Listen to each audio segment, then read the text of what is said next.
They had conquered 17 worlds before they came to Earth. On every world they did the same thing.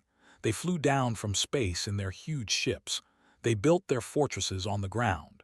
These fortresses were made of black metal that came from alien factories. The walls were thick. The shields around them could stop any weapon. Then they simply waited. Every species they had met did the same thing. They attacked the walls, they fired missiles, they dropped bombs, they sent their armies to charge at the gates. Nothing worked. The shields absorbed everything. The walls did not crack. The defenders grew tired and ran out of weapons. Then they came out and took everything. When they landed on Earth, they expected the same story. 6 massive fortresses dropped from the sky. They landed on 6 continents. Each one was a mountain of black metal and glowing shields. The largest one landed in Europe in a valley that had once been farmland. Within hours, the farms were gone. Only the fortress remained, rising like a dark tooth against the sky. The humans attacked, of course. In the first week, missiles flew from every direction. They exploded against the shields in bright flashes. The shields did not fall. Fighter jets screamed overhead and fired their weapons. The fortress defense systems shot them down like birds. Tanks rolled across the burned ground. Laser beams cut them apart before they got within a kilometer. After 2 weeks, the humans sent nuclear weapons, 3 of them. The explosions were massive. The light could be seen from space. When the smoke cleared, the fortress was still standing. The shields had absorbed everything. Then, on the 23rd day, the attack stopped. High Commander stood in his control room at the top of the European fortress. He was tall with gray skin and 4 arms. His eyes were black and showed no emotion. He looked at his screens and saw no human military forces anywhere near his walls. "They have given up," said one of his officers. Made a sound that might have been a laugh. "They always do. Some species take longer than others. Humans are faster than most." His sensors showed human armies far away, staying in their bases. Human governments were broadcasting messages to their people. The messages talked about strategic patience and alternative approaches. Did not know what these words meant. He assumed they meant surrender. He sent a message to his Earth subjugation proceeding ahead of schedule. Native species has ceased resistance, beginning occupation protocols. He did not know that, while he was sending this message, 12 teams of humans were already digging beneath his fortress. The operation was called Mole. It had started on the very first day, before the nuclear weapons had even been tried. The generals who planned it knew that the shields might be unbreakable. They knew that the walls might hold against anything. But they also knew something about fortresses that they did not understand. A fortress is only as strong as the ground it stands on. Sergeant Major led one of the 12 teams assigned to the European fortress. She was 43 years old. She had spent 20 years in the military engineering corps. She had built bridges in war zones. She had constructed bunkers that could survive earthquakes. She had dug tunnels through mountains. Now she was digging a tunnel under an alien fortress, and she had 6 months to do it. Her team started their work in a basement 3 kilometers away from the fortress walls. The entrance was hidden inside an old factory that looked abandoned. Above ground, the factory seemed dead. Below ground, it was full of activity. Engineers brought in drilling equipment. They hauled away dirt in trucks that only moved at night. They reinforced the tunnel walls with special materials that looked like rock to alien sensors. The work was slow. They could not use big machines because the noise might be detected. They could not move too fast because the vibrations might give them away. Some days, they made only 10 meters of progress. Some days, they made less. Worked alongside her team. She did not ask them to do anything she would not do herself. She carried bags of dirt. She checked the structural supports. She ate the same cold food they ate and slept in the same cramped spaces. The tunnel was narrow. Only 2 people could stand side by side. The air was thick and smelled like dirt and sweat. The only light came from electric lamps strung along the ceiling. When the generator failed, which happened often, they worked by flashlight. 1 month passed. They had gone 500 meters. Above them, they began their occupation. They sent out patrol ships. They established checkpoints. They started taking resources from human factories and farms. The humans in the occupied zones did not fight back. They followed orders. They did what they were told. Thought this was submission. He did not know that every human in the occupied zone was a spy. The factory workers reported patrol schedules. The farmers noted when supply ships came and went. Everyone watched, and everyone sent their information back through secret channels. This information flowed to the tunnel teams. Received reports every week. She learned where the fortress defense systems were located. She learned where the power generators sat. She learned which parts of the foundation were weakest. All of this helped her team know exactly where to dig. 2 months passed. They had gone 1 kilometer. Then they hit water. The tunnel broke into an underground river. Water poured in like a wave, shouted for everyone to get back. They scrambled through the narrow passage as the flood chased them. 2 of her engineers did not make it out in time. They drowned in the dark. For 3 days, the team stopped digging. They held a small ceremony for the 2 they had lost, then gave orders to start pumping. It took 11 days to drain the flooded section. They built waterproof walls. They rerouted the underground river. They found a way around the problem. No one complained. They simply kept working. 3 months passed. They had gone 1.5 kilometers. Stopped counting the days. She measured time in meters. Every meter was a small victory. Every meter brought them closer to the fortress. She stopped going to the surface. The sun felt strange after so long underground. The open sky made her nervous. She felt safer in the tunnel where the walls were close and the work was clear. Her team changed. Some people broke. The darkness and the pressure were too much. They had to be carried back to the surface. New people came to replace them, train them quickly and put them to work.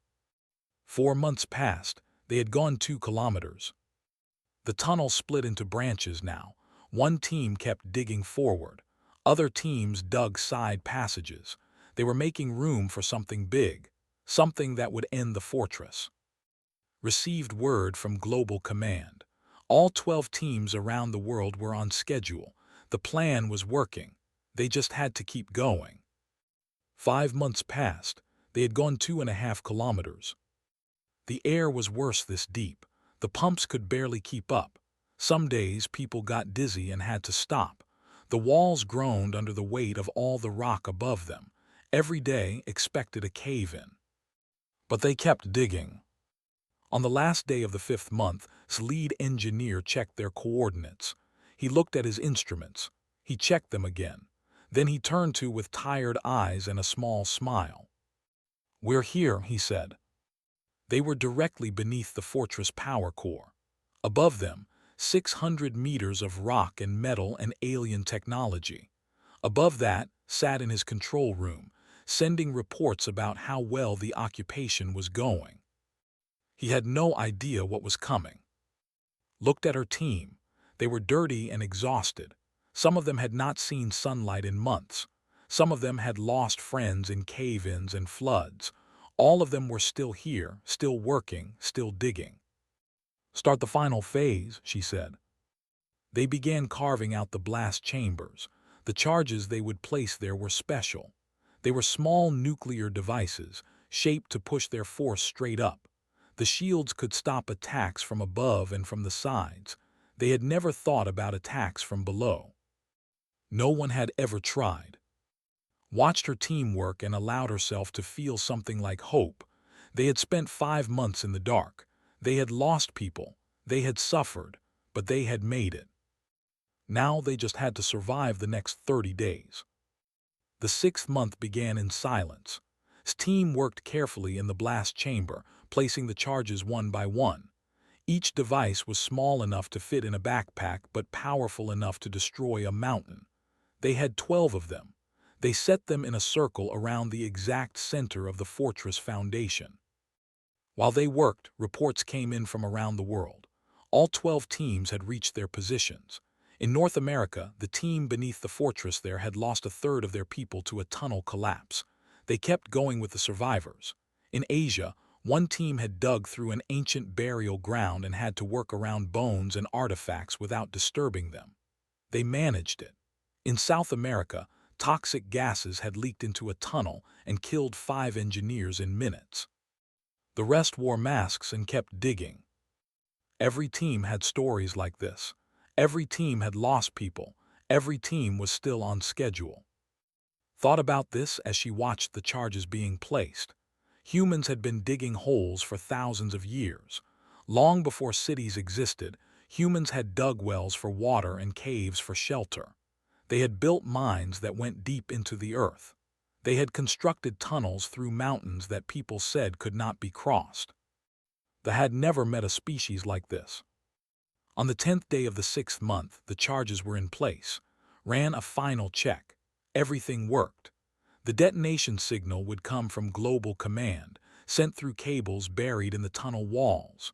When the signal arrived, all 12 devices beneath all 12 fortresses would explode at exactly the same moment.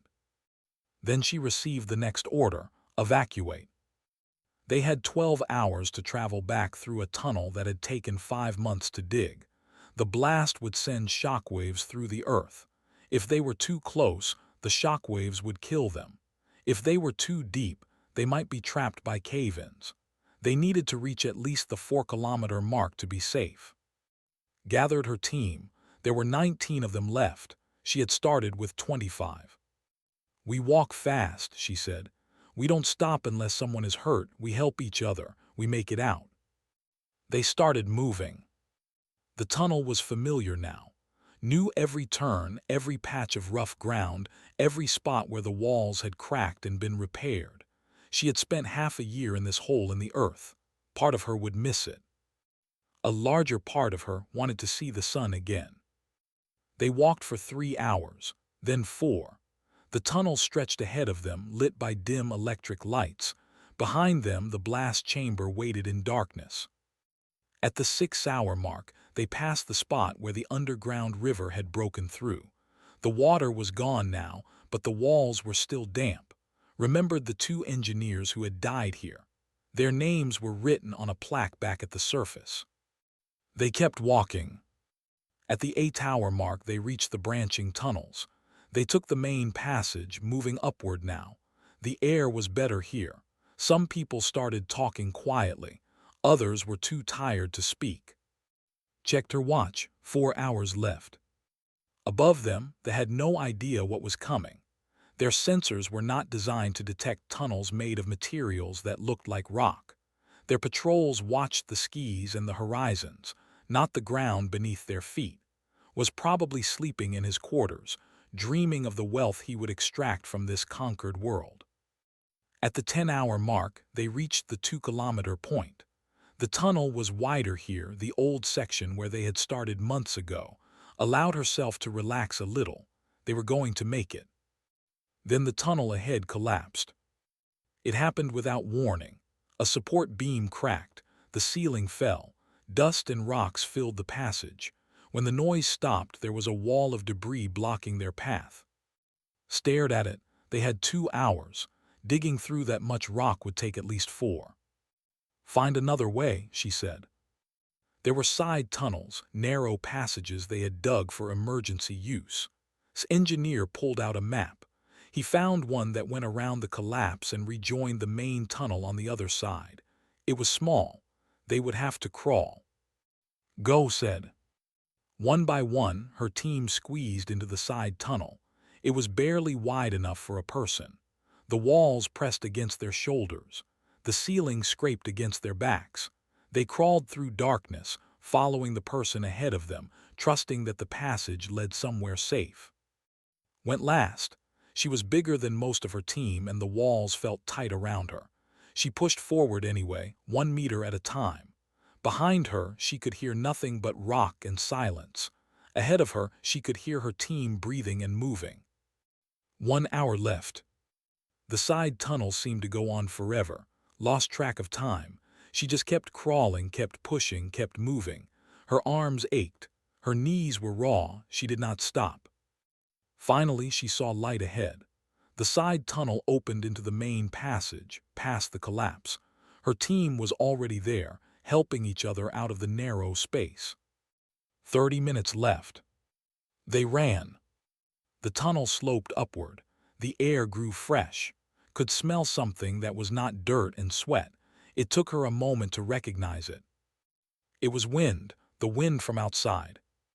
They burst out of the tunnel entrance into the old factory basement. They ran up the stairs. They pushed through the factory doors. They stumbled outside into daylight. Looked at the sky. It was blue with white clouds. The sun was bright and warm. She had almost forgotten what it looked like. Her team stood around her, blinking and squinting. Some of them were laughing. Some of them were crying. Some of them just stood still and breathed. 10 minutes left. Looked toward the horizon. In the distance, she could see the fortress. It was huge and black, its shields glowing faintly. It looked as strong and permanent as a mountain. She checked her watch. 5 minutes. The whole team was out now. They moved away from the tunnel entrance, putting distance between themselves and whatever was coming. They found a hill with a view of the fortress and stopped there. 1 minute. Stood with her team and watched. No one spoke. 0. For one heartbeat, nothing happened. Then the ground beneath the fortress turned to fire. The blast came from deep underground, exactly as planned. 12 shaped nuclear charges detonated at once, pushing all their force straight up. The explosion tore through 600 meters of rock like it was paper. It hit the foundation of the fortress and kept going. The shields did nothing. They were designed to stop attacks from above and from the sides. They had no defense against an attack from below. Watched as the fortress cracked. The black walls split apart. The towers leaned and fell. The whole structure collapsed inward, dropping into the crater that had formed beneath it. Smoke and dust rose in a massive cloud. The sound reached them a moment later, a deep roar that shook the ground. When the dust cleared, the fortress was gone. In its place was a burning hole in the earth. Heard cheering from somewhere behind her. Her team was shouting and hugging each other. She did not join them. She just stood and watched the smoke rise and thought about everyone who had died in the tunnels. Then the reports started coming in. North America, fortress destroyed. South America, fortress destroyed. Asia, fortress destroyed. Africa, fortress destroyed. Australia, fortress destroyed. All 12 fortresses gone in the same moment. All 12 command centers wiped out. The alien occupation forces were suddenly alone, cut off from their leaders and their heavy weapons. Human armies that had been waiting for 6 months began to move. Tanks and soldiers advanced on the occupied zones. Aircraft filled the skies. This time, there were no fortress shields to stop them. This time, they had no walls to hide behind. The fighting lasted 3 weeks. It was not easy, but it was not in doubt. The ground forces were dangerous, but they were designed to support fortress operations. Without their fortresses, they were lost. Human forces surrounded them, cut off their supplies, and forced them to surrender one by one. Survived the initial blast. He had been in his quarters when the explosion hit, and the structure around him partially protected him. He crawled out of the wreckage, badly hurt, with 2 of his arms broken. He found a communication device and sent one final message to his before human soldiers found him. The message was later decoded by human intelligence. It said, "They came from below. They spent months beneath us in the dark digging. We never thought to look down. We never imagined any species would have such patience." Did not hear about the message until later. She spent the first week after the attack in a hospital, being treated for exhaustion and minor injuries. Then she spent the second week at ceremonies and award presentations. Leaders wanted to shake her hand and give her medals. She accepted the medals and shook the hands because that was what she was supposed to do. The third week, she asked for leave and went home. Her home was a small house in a town that had not been touched by the occupation. Her sister lived there with her 2 children. When arrived, her sister hugged her and cried and did not ask questions. The children were too young to understand what had happened. They just knew that their aunt had been away for a long time and now she was back. Sat in the backyard and looked at the sky. It was still strange to see so much open space above her. After 6 months underground, she had gotten used to ceilings. Her sister brought her tea and sat beside her. What was it like? Her sister asked. Thought about the question. She thought about the darkness and the cold food and the cramped spaces. She thought about the cave-ins and the floods and the people she had lost. She thought about crawling through that narrow side tunnel with the clock ticking down. It was digging, she said, just digging. Her sister did not understand, but she nodded anyway. A month after the attack, human governments released a statement to the rest of the galaxy. They knew they would send more ships. They knew this was not the end. But they wanted the message to spread to other species, to other worlds that had fallen to fortresses. The statement was simple. The walls can be broken, you just have to dig. Heard about the statement on the news. She smiled a little. It was true, but it was also not the whole truth. The whole truth was harder to explain. They had conquered 17 worlds because they were patient. They built their fortresses and they waited. They let their enemies exhaust themselves against the walls. They understood that time was a weapon. But they had never met humans. His great-grandfather had been a coal miner. He had spent 30 years underground, digging black rock out of the earth. His father had dug trenches in the First Great War, living in holes in the ground for months at a time. His father had helped build the first railroads, tunneling through mountains that people said could not be crossed. Humans had been digging holes since before they had fire. They dug wells for water and graves for their dead. They dug foundations for their buildings and mines for their metals.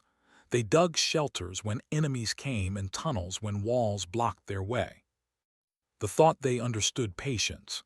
They thought that because they could wait behind their walls, they had mastered time. They were wrong. Patience was not just waiting. Patience was working. Patience was moving forward 1 meter at a time, day after day, month after month, even when the task seemed impossible. Patience was eating cold food in the dark and sleeping on hard ground and losing friends to accidents and still getting up the next day to dig some more. They had patience, humans had stubbornness. It was not the same thing.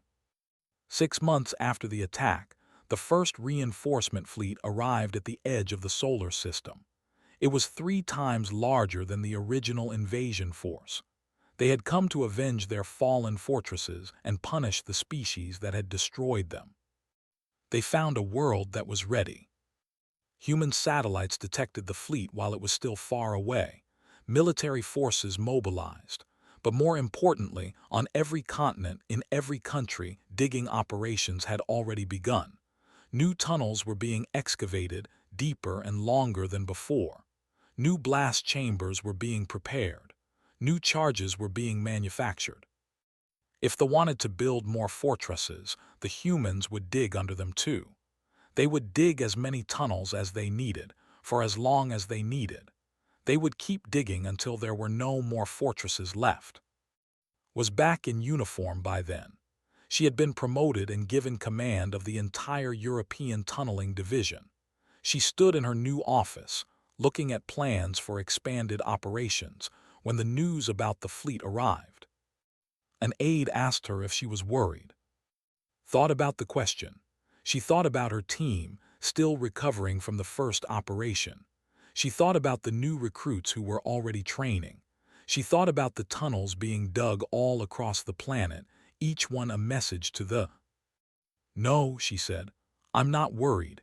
They still think this is about walls and weapons. They don't understand what they're actually facing. The aide waited. They're facing people who will dig through solid rock for half a year without sunlight, without fresh air, without stopping, said. They're facing a species that has been digging holes since before we could write. They can build all the fortresses they want. We'll go under every single one. She turned back to her plans. Somewhere far above, the fleet moved closer. Somewhere far below, the digging had already begun.